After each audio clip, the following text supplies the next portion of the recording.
नमस्कार, स्वागत है आपका हमारे चैनल में और मैं रानी गुप्ता आपके साथ। दिल्ली में 5 तारीख को वोटिंग होनी है, यानी कि वोटिंग में महज 24 घंटे से भी कम का वक्त रह चुका है। इस बीच आपको बता दें कि कई तरीके के आंकड़े पेश किए जा रहे हैं। जहां बीजेपी अपनी जीत का दावा कर रही है तो वहीं आम आदमी पार्टी भी अपनी जीत का दावा करती हुई दिखाई दे रही है। इस बीच आपको बता दें कि एक इंटरनल सर्वे सामने आया है जिसके मुताबिक ये माना जा रहा है कि कांग्रेस का सर्वे ये कहता है कि दिल्ली के चुनाव में जीत बीजेपी की होनी जा रही है। जाहिर तौर पर यह काफी ज्यादा हैरान करने वाला है कि कांग्रेस के सर्वे में यह बात सामने आ रही है कि जीत बीजेपी की होने जा रही है। ऐसे में हमारे साथ मौजूद है वरिष्ठ पत्रकार अजय जी। हम इनसे चर्चा करेंगे कि आखिर ये जो इंटरनल सर्वे सामने आया है, कई सारे इस वक्त सर्वे दिखाई दे रहे हैं जिसमें अलग अलग दावे किए जा रहे हैं, लेकिन हैरान करने वाली बात यह है कि कांग्रेस के भी सर्वे में ये सामने आता है कि बीजेपी की जीत दिल्ली में होने जा रही है। आप क्या कहेंगे? और सबसे अहम सवाल ये कि दिल्ली का जो चुनाव है उसमें असल मुद्दा क्या है? देखिए, कांग्रेस का जो इंटरनल सर्वे है उसके पार्लियामेंट के उस पे खास तौर से वरिष्ठ पत्रकार तथा पॉलिटिकल एडिटर जो हैं उन्होंने देवेंद्र पराशर जी ने उन्होंने बताया इंडिया टीवी के उसमें सौरभ जी से उनकी बात हुई। तो आपको बताना है कि देवेंद्र पराशर का इतना सही आकलन रहता है इतनी बड़ी पोस्ट में, चूँकि उनको पॉलिटिकल इतनी अच्छी नॉलेज है, अधिकतर पार्लियामेंट में रहते हैं। तो सांसदों के बीच में कांग्रेस के सांसद ने ये बताया कि हम जो हैं दिल्ली में अच्छा लड़ रहे हैं और अपने वोट कलेक्ट करने की कोशिश कर रहे हैं कांग्रेस के लोग, मगर जो स्थितियां हैं उसमें भाजपा जीत रही है और भाजपा की वहाँ सरकार बन रही है। इस बात को जब उन्होंने कहा कांग्रेस के सांसदों ने पार्लियामेंट में, तो उन्होंने दोबारा रिपीट किया कि आप क्या कह रहे हैं, क्या वहाँ सरकार बन रही बीजेपी? तो उन्होंने कहा कि हाँ, उन्होंने स्वीकारा कि जो है वहाँ सरकार बन रही। तो आपको बताना है कि इनका चूँकि देवेंद्र पराशर जो हैं उनके सब सांसदों के बीच में बैठना, बातचीत होना, आपस में पॉलिटिकल लोग ये सब लोग आपस में चर्चा कर लेते हैं। तो जब ये हुआ कि केजरीवाल की सरकार बन रही कि नहीं, तो स्पष्ट कांग्रेस ने कहा कि केजरीवाल की सरकार ही नहीं बन रही, केजरीवाल का बिल्कुल पतन हो रहा, आप पार्टी ख़त्म हो जाएगी। दूसरा उन्होंने ये भी कहा कि जो फिर किसकी सरकार आपकी बन रही, तो उन्होंने कहा नहीं, सरकार भाजपा की बन रही। ये कांग्रेस के इंटरनल सोर्सेज से उनको जब उनकी बातचीत हुई, दोबारा रिपीट भी किया उस पर भी, तो ये बात इंडिया टीवी के उस पर, चूँकि एक वरिष्ठ वो थे, पार्लियामेंट में रहते, सबसे अच्छी पॉलिटिकल नॉलेज है, तो सौरभ जी ने पूछी कि आपका क्या कहना। तो उन्होंने जब इस बात को बताया तो वहाँ पे और भी पत्रकार थे, उन लोगों ने भी इसके लिए बताया कि यदि कांग्रेस को लगभग कितना परसेंटेज वोट बड़े मिलेगा, तो इस पे खासतौर से देवेंद्र पराशर जी ने कहा कि कांग्रेस का मानना कि हम 10% से ज़्यादा वोट पा जाएंगे, ये कांग्रेस का मानना। वहीं पे और भी पत्रकार थे, उन्होंने कहा कि कांग्रेस हाँ 10 के आसपास या 10 से अधिक, मगर यदि कांग्रेस 10 से अधिक बढ़ती है तो आप पार्टी बहुत बुरी तरीके से हार जाएगी। ये भी ये हुआ कि दिल्ली की सीट पे क्या है, तो दिल्ली की सीट पे ये पता चल रहा है कि वहाँ पे अरविंद केजरीवाल बुरी तरह से हार रहे हैं। यही नहीं, आतिशी भी हार रही हैं, और भी सोर्सेज से पता चल रहा है कि आपके जितने बड़े नेता हैं, मनीष सिसोदिया के बारे में, कि वो भी हार रहे हैं, क्योंकि ये और लोगों का ये कहना है पूरे दिल्ली का। मगर ये हुआ कि उसमें और पत्रकारों ने बताया कि अगर उनको 10-12 हज़ार वोट भी मिल जाएंगे, अगर 10-12 हज़ार भी वोट मिले तो केजरीवाल बहुत बुरी तरीके से नई दिल्ली विधानसभा में हार जाएंगे।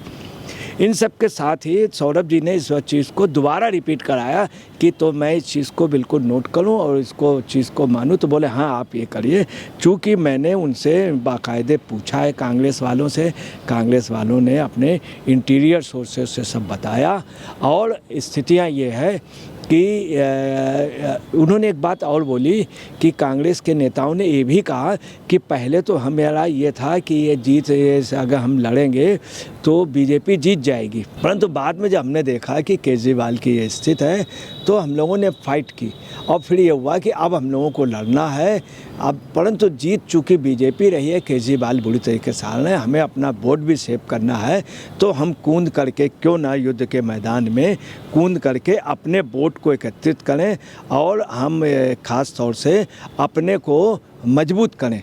तो कांग्रेस इसमें आ गई। एक बात इससे साफ जाहिर हो गई है कि कांग्रेस का मतदाता जो शिफ्ट हो जाता था किसी भी सूरत पे नहीं होगा। दूसरा, कांग्रेस का ये भी है, इस बात से एक चीज़ निकलती कि आप पार्टी को हर हाल पे हराना है। तो ये भी संभव है जहाँ पे आप पार्टी का कैंडिडेट लड़ रहा होगा और कांग्रेस पार्टी का जो कमज़ोर होगा, तो कांग्रेस वाले वोट जो है आपको जीतने की जगह बीजेपी को जिताने के लिए चाहेंगे। अच्छा, इस समय जो स्थितियां हैं उस पर वो भी देख रहे हैं कि बीजेपी जीत रही, मगर कांग्रेस अपने उस पर लड़ रही। यहाँ तक राहुल भी कूद पड़े।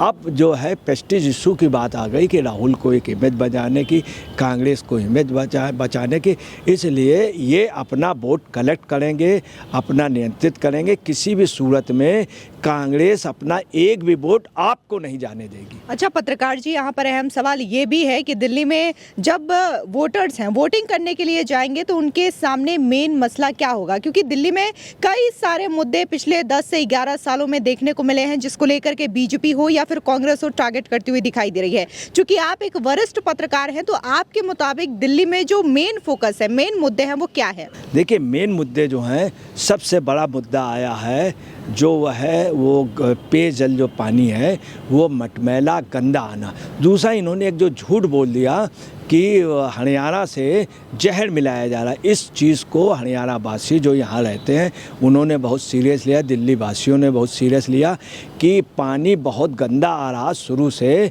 और ये अभी कैसे जहर मिला दिया। फिर वही केजरीवाल पी के बतला रहे हैं, सबसे कह रहे हैं कि बहुत बढ़िया आरओ का पानी आ रहा है। एक तो ये, दूसरा जमुना जी का गंदा होना। शीश महल एक बहुत बड़ा मुद्दा है।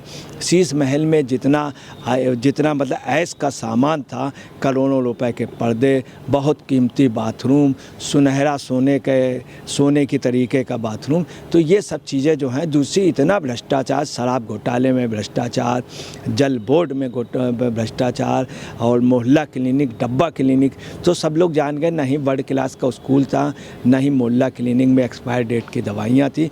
मतलब केजरीवाल ने सबसे ज़्यादा झूठ बोला। आज लोग उनको महाठग के रूप में देखने लगे। ये भी बात है, इस सब को भी आम जनता देख रही। केजरीवाल भी एक जगह भी खड़ा नहीं उतरे।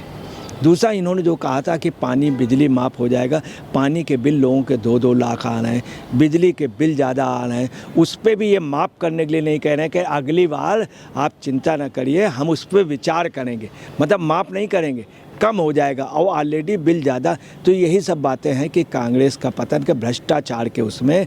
एक बात और वहाँ बोली गई है, आम आदमी जो पार्टी आई थी वो पहला आंदोलन में आई थी, दोबारा उसी में रिपीट हो गई, और अब जो पोजीशन है आम आदमी पार्टी की बहुत बुरी, भ्रष्टाचार में इतनी एंटी इनकम्बेंसी, लोग इस पार्टी से नफरत कर रहे हैं। अब आपको बता दें, जो बीजेपी का ग्राफ बढ़ा है नीचे से 3 से 8 और 8 से बढ़ा, तो ये ग्राफ मतदान तक और ज़्यादा बढ़ जाएगा। चूँकि आप पार्टी का ग्राफ लगातार गिर रहा है, तो ये गिरता ही चला जाएगा, और जो कुछ बचा खुचा है वो कांग्रेस जो है चूँकि अपना मतदाता खींच लेगी, तो आप पार्टी की हार निश्चित है। भाजपा की सरकार बन रही, ये कांग्रेस का इंटरनल सर्वे कर रहा है। देश का बहुत बड़ा पॉलिटिकल एडिटर देवेंद्र पराशर इस बात को कह रहे हैं, सौरभ जी भी स्वीकार कर रहे हैं, 2 और वरिष्ठ पत्रकार उन्होंने भी स्वीकार किया कि इस समय आप पार्टी की स्थितियां और ज़्यादा गिरेंगी, और सरकार बनने की आपकी संभावना, भाजपा की क्लियर कट सरकार बन रही है। फिलहाल इस पूरे मामले को लेकर के अजय पत्रकार जी ने अपनी राय रखी है, और इनका यही कहना है कि जब वोटिंग के लिए वोटर्स जाते हैं तो वो कई सारे मुद्दों को ध्यान में रखते हैं, और शायद यही वजह है कि जैसे जैसे तस्वीरें साफ हो रही है, दिल्ली में केजरीवाल की स्थिति बहुत ज़्यादा खराब हो रही है, और जिस तरीके से उनकी सरकार में जो घोटाले हुए हैं उससे भी आम आदमी पार्टी की जो छवि है वो काफ़ी ज़्यादा धूमिल हुई है। फिलहाल इस पूरी खबर को लेकर के आपकी क्या राय है, कमेंट सेक्शन में ज़रूर बताएं। धन्यवाद।